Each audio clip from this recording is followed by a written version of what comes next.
오늘도 말씀의 문을 여신 이릴텐 가족 여러분 한 분 한 분을 축복합니다. 오늘은 사무엘하 9장입니다.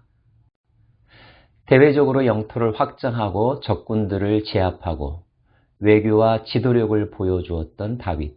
대내적으로는 모든 백성들에 대하여 정의와 공의로 나라를 다스렸습니다. 태평성대를 이루었죠. 언뜻 보면 정의, 공의라고 하는 단어가 딱딱하게 느껴지기도 하고 엄격함만을 생각나게 합니다.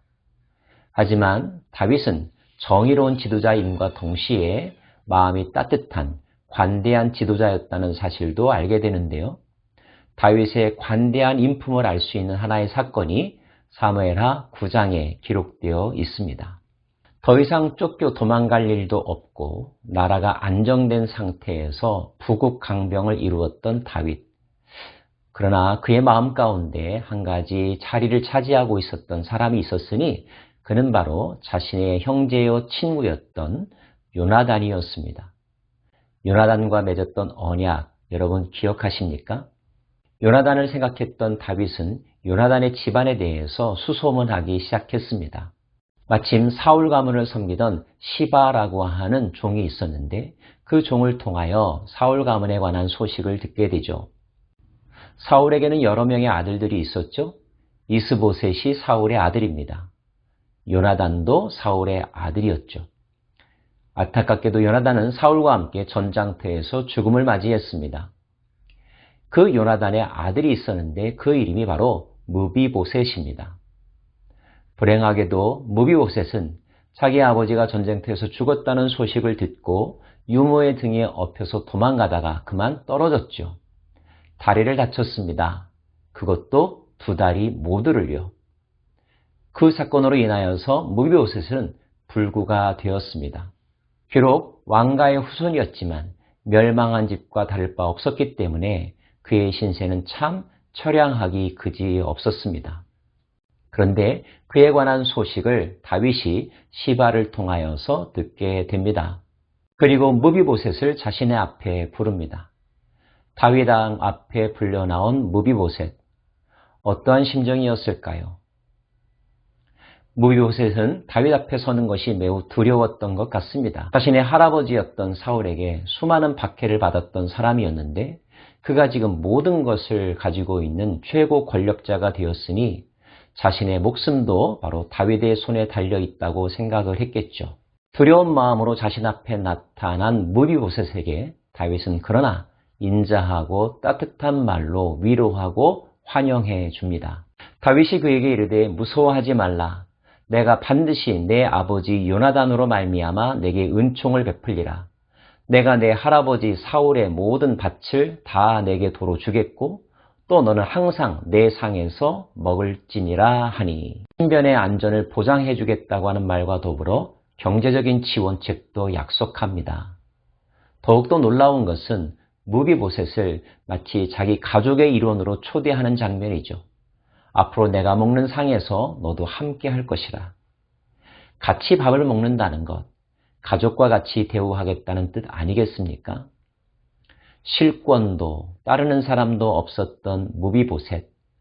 이보다 더 놀라운 은총과 기쁜 소식이 어디 있을까요? 그래서 무비보셋은 이렇게 반응합니다. 그가 절하여 이르되 이 종이 무엇이기에 왕께서 죽은 개 같은 나를 돌아보시나이까 하니라. 무비보셋의 자아상은 죽은 개였습니다. 보잘것없는 짐승과 같은 존재, 그것도 살아있지도 않고 죽어버린 짐승과 같은 존재였던 나를 다윗이 기억하고 벌이 아니라 공격이 아니라 상과 위로를 베풀어 준다는 것, 큰 감동이었고 은혜였음을 무비보셋은 고백하고 있는 거죠. 다윗은 시바에게 무비보셋을 잘 보살피고 도와줄 것을 명령하고 이미 말한 바대로 무비보셋을 왕자 중 한 사람처럼 자기 상에서 먹고 마시게 했습니다.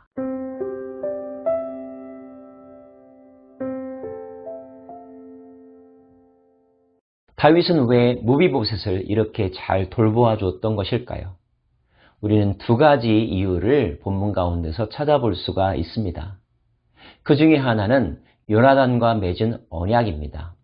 다윗이 말하죠. 요나단으로 말미암아, 내 아버지 요나단으로 말미암아 내가 너를 지켜주겠다라고 말합니다. 다윗은 자기가 어려웠을 때 요나단이 자기를 도와주었던 것, 그리고 그때 요나단과 맺었던 언약을 기억하고 있었던 거죠. 요나단은 이런 미래를 짐작이라도 했던 것처럼 다윗에게 부탁합니다. 너가 진정 왕이 될 것이다. 너가 왕이 되고 난 다음에도 나의 집안을 잘 지켜달라고 부탁합니다. 그리고 다윗은 약속했죠. 약속의 중요성, 약속에 대한 신실함이 다윗에게 살아 있었던 것입니다. 들어갈 때와 나올 때가 다른 사람이 있다는 이야기가 있죠. 상황이 바뀌면 생각도 바뀌게 마련입니다. 인심까지도 달라지죠. 그러나 진실한 사람은 약속과 다짐을 잊지 않습니다. 먼저 자기 자신에게 충실하고 자기와 맺은 약속, 그리고 하나님과 맺은 약속, 타인과 맺은 약속을 성실하게 수행하려고 하죠. 다윗은 성실한 사람, 진실한 사람이었습니다. 또 한 가지는 그의 관대함입니다. 관대함을 너그러움이라고 말할 수 있겠죠? 어떨 때 사람이 너그러울 수 있을까요? 권력을 가지고 있으면 너그러울까요? 돈이 많은 부자는 너그러울까요? 꼭 그렇지만도 않은 것 같습니다. 사울은 모든 권력을 가지고 있었고 많은 재산도 가지고 있었지만 소년 다윗의 등장을 가만히 지켜보지 못했습니다. 그의 마음 가운데는 여유가 없었죠. 질투했고 견제했고 공격했고 죽이려 했습니다. 불안했기 때문입니다. 자신의 안전에 대한 확신이 없었고 미래에 대한 소망이 없었기 때문이죠. 그런데 다윗은 어떠합니까? 다윗은 자신의 안전에 대한 불안감이 없습니다. 무비보셋이 후한의 씨앗이 될 수도 있다고 충분히 생각할 수 있었지만 그러나 그것 때문에 무비보셋을 제거하려고 하지 않습니다. 이러한 자신감은 어디로부터 나올까요?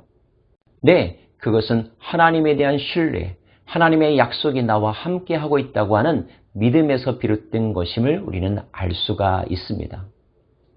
다윗은 누구보다도 하나님의 약속을 믿었습니다. 그와 그의 나라가 견고해질 것이라고 하는 것. 결코 그의 후손의 나라를 버리지 않겠다고 하는 하나님의 약속을 믿었습니다.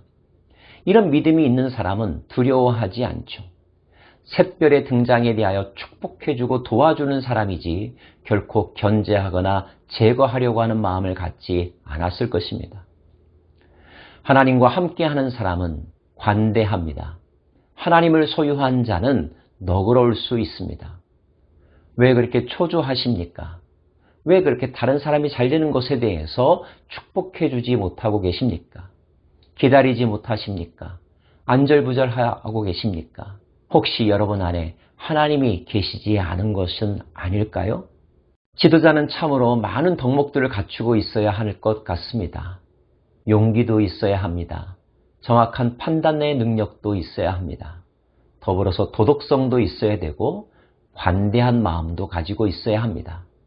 그래야 사람들이 따르니까요. 그 사회가 훈훈해지니까요. 왕이, 대통령이 이런 마음과 영성을 가지고 있다면 그 나라의 국민들도 백성들도 더불어 함께 사랑하며 존중하며 긍휼히 여기는 삶을 살아가지 않겠습니까? 주님은 말씀하시기를 긍휼히 여기는 자에게 복이 있나니 저가 긍휼히 여김을 받을 것이라고 하셨습니다. 사랑하는 여러분, 인색한 사람이 되지 않기를 바랍니다. 관대한 사람이 되기를 원합니다. 긍휼을 베풀 줄 아는 사람이 되기를 원합니다. 이 모든 것들은 의지만으로 되지 않습니다. 그보다도 본질적인 것, 우리의 마음 가운데 하나님 한 분만으로도 충분히 만족한다고 하는, 하나님이 나의 모든 것 되신다고 하는 온전한 믿음이 있을 때 우리는 절로 관대해지며 사랑을 베푸는 자가 되며 더불어 복의 통로가 되는 것이죠. 그와 같은 사람, 다윗의 지도력과 덕목을 배우고 또 가지고 살아가는 사람, 그런 사람 되기를 소망해 봅니다. 기도하겠습니다. 높은 자리에 있었지만 가장 비참한 상황 가운데 있었던 사람을 떠올렸던 다윗, 이전에 맺었던 약속을 기억했던 다윗, 그 다윗처럼 신실한 사람이 되기를 소망합니다. 더불어서 요나단으로 말미암아 무비보셋이 보호함을 입었던 것처럼 우리는 죽은 개와 같은 보잘것없는 신분이지만 예수 그리스도로 말미암아 우리가 은혜를 누리고 있다는 사실을 기억하면서 범사에 감사하고 하나님의 이름과 영광을 드러내는 것을 최우선의 기쁨으로 여기며 살아가는 저희들 되게 하여 주옵소서. 예수님 이름으로 기도합니다. 아멘.